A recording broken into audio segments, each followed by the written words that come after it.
এই জায়গায় আসলে শোনা যাবে এরকম একটা শব্দ, মেলে দাঁড়িয়ে আওয়াজ পাওয়া যাবে টুং টুং করে বেজে ওঠা মন্দিরের ঘন্টা, মানুষের কোলাহল, তার বাইরে রয়েছে মন মুগ্ধ করা চা পাতার গন্ধ।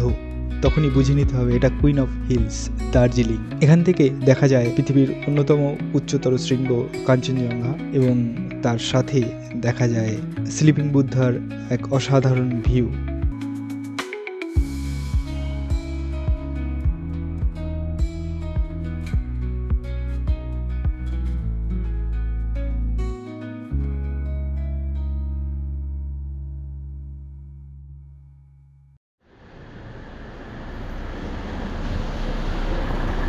এখন বাজে 8টা, সকালে 7টায় উঠেছিলাম।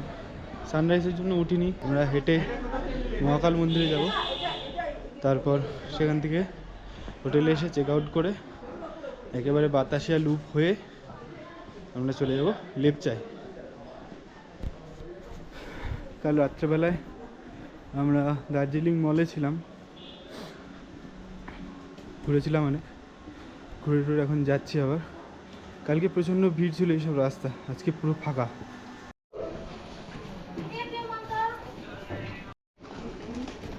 কালকে রাতে এখানে প্রচণ্ড ভিড় ছিল, সব স্টল লেগেছিল, সেগুলো কাল রাতেই মনে হয় তুলে দিয়েছে। এখানে অনেক ফুড কোর্ট ছিল, এখন পুরো ফাঁকা মেলের জায়গা। অনেক দোকানপাট আছে, জুয়েলারি দোকান, ওয়াইন শপ, শালের দোকান।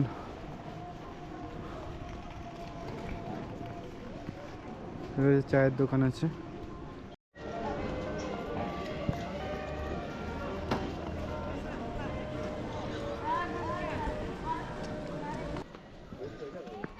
এদিকে মহাকাল মন্দির।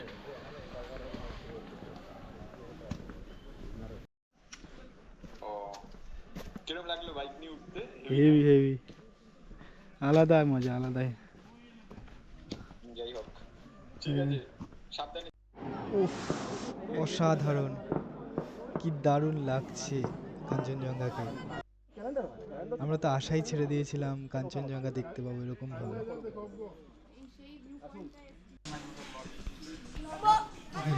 প্লেগ্রাউন্ড আছে, এখানে সবাই খেলাধুলা করছে বাচ্চারা।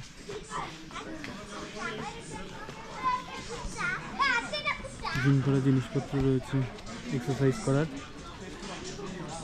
আমরা এখন রয়েছি দার্জিলিংয়ের অবজারভেটরি রোডের যে ভিউ পয়েন্ট, সেখানে মন মুগ্ধ করা একটা ভিউ এই স্লিপিং বুদ্ধার। ঘন নীল আকাশ আর গ্লেশিয়াসগুলো চকচক করছে সূর্যের আলোতে। আপনাকে প্রচন্ড হিংসে হচ্ছে কেন মশাই? প্রথমবার কাঞ্চনজঙ্ঘা দেখার যে কি অদ্ভুত অনুভূতি, সেটা তো আর আমাদের মধ্যে একমাত্র আপনিই বুঝবেন। You are very lucky mister Ganguly.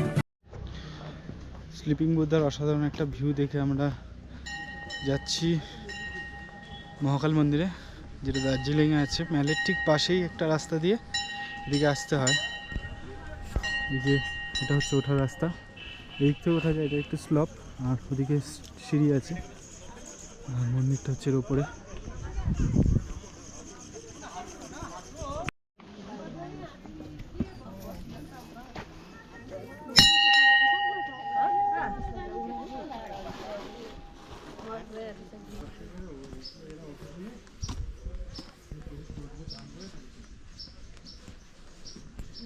এদিকে মহাকাল মন্দির, আর এখানে কিছু হোটেল আছে।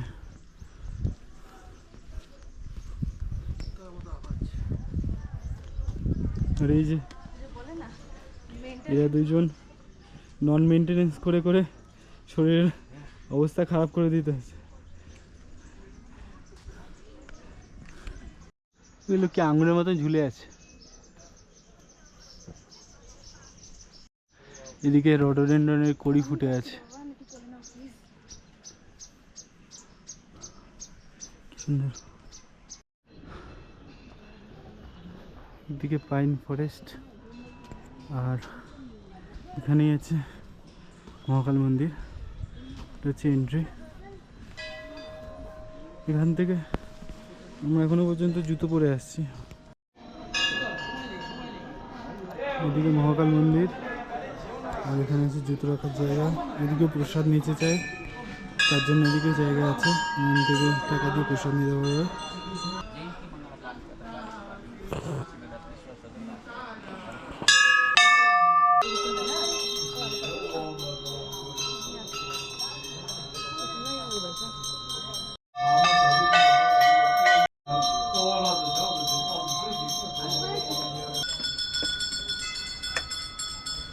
এটা ছিল মহাকাল মন্দির, এখানে পুজো টুজো দিলাম, দিয়ে এখানে ঘুরছি।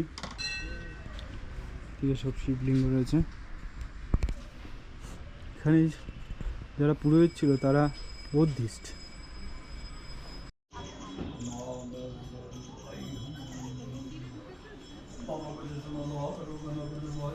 আমরা হোটেলে চেক আউট করে বেরিয়ে পড়লাম লেপচার উদ্দেশ্যে। আমরা চেষ্টা করব বাতাসিয়া লুপে দাঁড়ানো। বাতাসিয়া লুপ থেকে কাঞ্চনজঙ্ঘার ভিউটা খুব সুন্দর লাগে। আমরা বাতাসিয়া লুপে দাঁড়াতে পারিনি, কারণ রাস্তায় প্রচণ্ড জ্যাম আর পার্কিংয়ের খুব অসুবিধা। কোনো পার্কিং স্পেস না দেখে আমরা স্কিপ করেছি বাতাসিয়া লুপকে। আমরা ডিরেক্টলি লেপচা জগতে যাব। এই ডান দিক থেকে গেলে লেপচা জগৎ।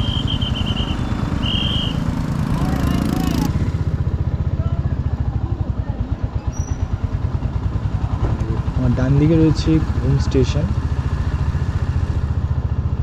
দার্জিলিংয়ের জনবহুল এলাকা ছেড়ে আমরা বেরিয়ে পড়েছি। বেরিয়ে এখন যাচ্ছি লেপচা জগতের দিকে। আর সবুজে ঘেরা এই পাইন ফরেস্ট এত সুন্দর লাগছে, মনে হচ্ছে যেন এখানেই হারিয়ে যায় জঙ্গলের মাঝে। ফাঁকা রাস্তা, মানুষের ভিড় নেই, নিস্তব্ধতা, শুধু বাইকের থ্রটলের আওয়াজ আর মাঝে মধ্যে দু একটা যখন গাড়ি আসছে তো সেই গাড়িগুলোর হর্ন বা সেই গাড়ির আওয়াজ পাওয়া যাচ্ছে। দুধারে ঘন পাইন ফরেস্ট, অসাধারণ। আর এই রাস্তাটা পুরোপুরি ডাউনহিল। এই রাস্তা দিয়ে সোজা গেলে মিরিক, যেটা হচ্ছে সুখিয়া পুকুরি এবং সীমানা বাজার হয়ে যাচ্ছে।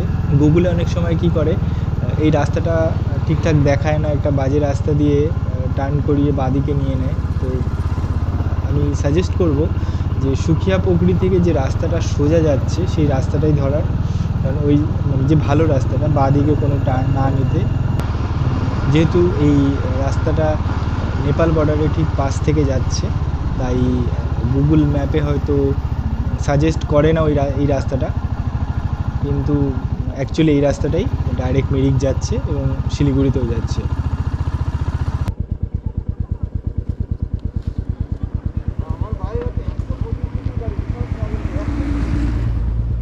গাড়ি ম্যাটার করে না, মনের জোনটাই ম্যাটার করবে।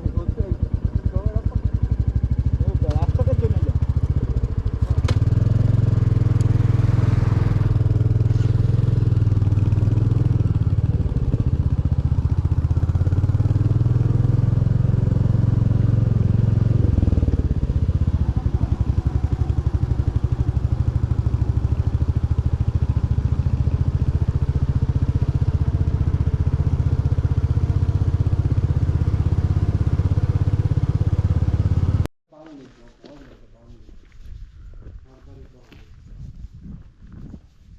এই হচ্ছে WBFDCর লেপচা জগতের নেচার রিসর্ট। আর এখানে গাড়ি পার্কিংয়ের জায়গা, আর ওই দিকে কাঞ্চনজঙ্ঘা দেখা যাচ্ছে। আর এদিকে পুরো জঙ্গল।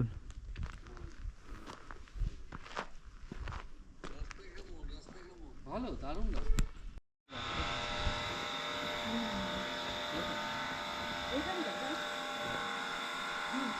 হ্যাঁ, এই তো এদিকে লেপচা, এদিকে মিরিক মানে ওই সুখিয়া পুকুরি, আর এদিকে ফরেস্ট ইকো ট্যুরিজম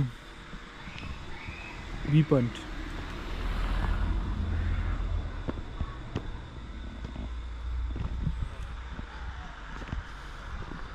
আজকে আকাশ একেবারে নীল। কোথায় জঙ্গলের ভিড়ে, গাছপালার ভিড়ে থাকবে তা না, লোকজনের ভিড়ে। বাচ্চারা কি সুন্দর খেলছে।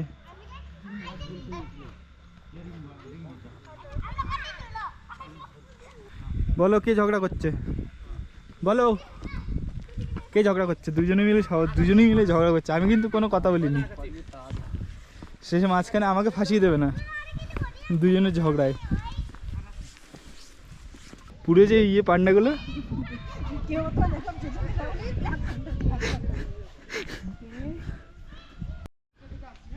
20 টাকা করে টিকিট পার হেড চেক পয়েন্টে যাওয়ার জন্য।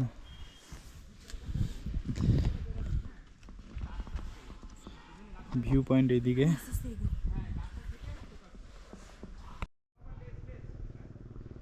একটা ফুল, এই সেম গন্ধটা সান্দাকফুতে পেয়েছিলাম, তাই জন্য মনে হয়। এই নিচ থেকে আমরা উঠে এসেছি, আর ভিউ পয়েন্ট। চলো।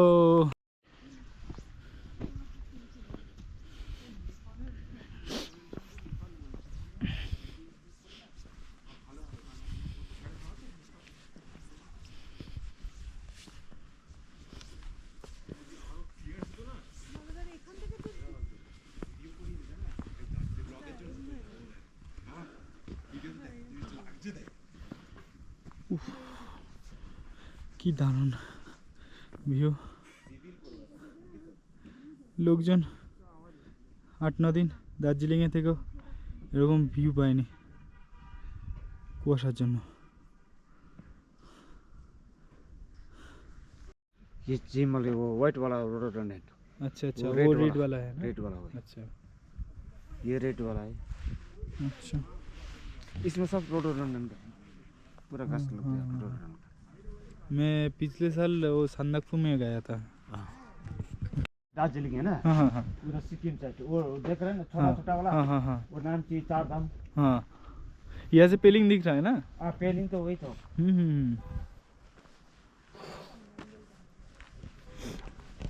ऊपर का छोटा वाला देख रहे हैं ना, कौन सा वाला? ऊपर वाला छोटा वाला हाँ पहाड़ में, हाँ हाँ हाँ। वो नामची का। अच्छा, नीचे चार धाम। कौन सा ऊपर हो छोटा वाला बुद्धा भवन का देख रहा था। छोटा वो व्हाइट कलर का जो है ना व्हाइट पहाड़? वाला, हाँ वो नामची है? नामची। वो नीचे वाला शिव जी का चार धाम। नामची मतलब बुद्धा पार्क? हाँ बुद्धा हाँ, पार्क हाँ, का वही तो। ये शाबाश।